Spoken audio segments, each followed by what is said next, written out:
In 2017, between the months of February and June, the carcasses of 5 great white sharks washed up on the beaches of Gansby, a town within the Western Cape province of South Africa. 4 of the sharks were missing livers. The missing livers were a sign that they were hunted by killer whales. This is not new information, however, as back in October 4th, 1997, within the southeast Farallon Island, there was the first ever documentation of killer whales killing a great white. After killing it, they only ate its liver. How exactly killer whales hunt a great white, until recently, remained relatively within the realm of speculation.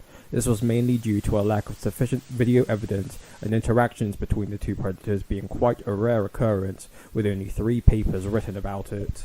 Until May 16, 2022, 2:36 p.m, in Hartbeespoort Beach, South Africa, a hobbyist drone pilot by the name of Christian Stopforth captured drone footage of the hunt, although he could only get around 30 minutes due to being restricted by the drone's memory and battery life. Luckily though, that wasn't the only aerial footage caught that day. Between the hours of 2 to 3 p.m, a pilot known as D. Archer was conducting a series of short tourist flights via helicopter over the same spot where the drone footage was captured. The pilot managed to witness 2 great whites being killed by killer whales, but unfortunately, neither of these events were fully captured on film. He did, however, manage to secure some images and short videos on his Samsung S21. Christian managed to film a group of 5 killer whales. One of the males, recognized by his collapsed dorsal fin, was known as Starboard. Starboard was known to hunt great whites in the past. He was accompanied by 4 other killer whales who were unrecognized, suggesting cultural transmission, teaching hunting methods to other members in the pod. It is believed that both the drone and helicopter filmed the same group due to the overlap in time. Both the drone and helicopter footage was the first ever aerial recordings of killer whales hunting great whites. The details of the footage were noted down in the scientific paper Direct Observation of Killer Whales Preying on White Sharks and Evidence of a Flight Response. The paper makes note of one instance of what appears to be a killer whale attempting to flip a shark over, seemingly confirming a hypothesis of them taking advantage of the shark's tonic immobility. Tonic immobility is not exclusive to sharks and is actually found across a range of many different taxa, with its effects varying depending on the species. Described as an innate, reversible, coma-like stasis, tonic immobility remains one of the most least studied and understood behaviors, not just in sharks but throughout all of nature. In sharks, there are 3 theories explaining this behavior. 1. An innate passive response that reduces the chances of a predator attack. 2. An act of courtship. 3. A protective mechanism against overstimulation,